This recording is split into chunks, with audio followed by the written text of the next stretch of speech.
1994 में चाइना में इसी तरीके से एक हादसा हुआ था जब एक एरोप्लेन क्रैश में लगभग 150 लोगों की मौत हो गई थी।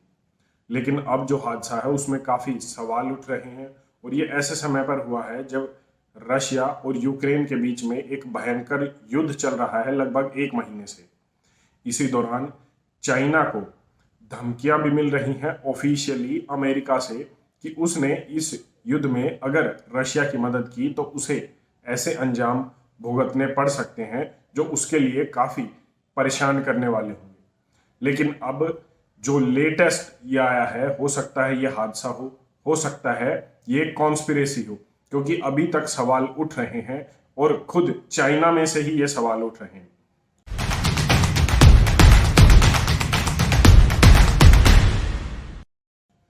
बोइंग 737 जो एक चाइना का एरोप्लेन था जो 134 लोगों को लेकर जा रहा था, वो एरोप्लेन क्रैश हो गया है और सभी लोगों की मौत हो गई है, जिसमें सभी क्रू मेंबर शामिल थे और सारे के सारे पैसेंजर्स थे। अभी तक किसी के भी अलाइव जिंदा होने की कोई भी खबर नहीं है। हालांकि बोइंग 737 जो विमान है वो काफ़ी सेफ माना जाता है, लेकिन अभी किस तरीके से हुआ, कैसे हुआ, क्योंकि विजिबिलिटी की भी कोई दिक्कत नहीं थी। जो अभी तक जानकारी मिली है कि किसी तरीके से कोई विजिबिलिटी की दिक्कत हो तो वो भी नहीं थी। और जो कॉन्स्पिरेसी की जो बात आ रही है वो ये आ रही है कि चाइना के जितने भी सोशल मीडिया प्लेटफॉर्म्स हैं उसमें जो यूजर्स हैं, जो चाइना की, हम जिसे कह सकते हैं हम चाइना के नागरिक हैं, चाइना की जनता है, उन्होंने अपने सोशल मीडिया प्लेटफॉर्म्स को भर दिया है इस चीज से कि इसमें अमेरिका का हाथ हो सकता है। वो इसलिए कि अमेरिका ने अभी ऑफिशियली ये कहा था कि रशिया यूक्रेन वॉर में अगर चाइना मॉस्को अगर वो रशिया का साथ देता है तो उन्हें बहुत बुरे अंजाम भुगतने होंगे।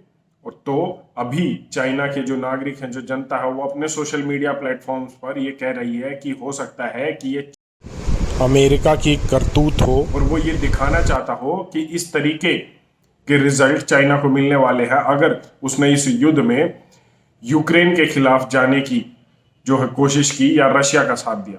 इस बात से मना नहीं किया जा सकता कि अमेरिका की विस्तार नीति नाटो के तहत जो चल रही है उसे रशिया ने एक कड़ी टक्कर दी है और वो नहीं चाहता था कि अमेरिका नाटो के जरिए यूक्रेन में रशिया के दरवाजे पर आकर खड़ा हो।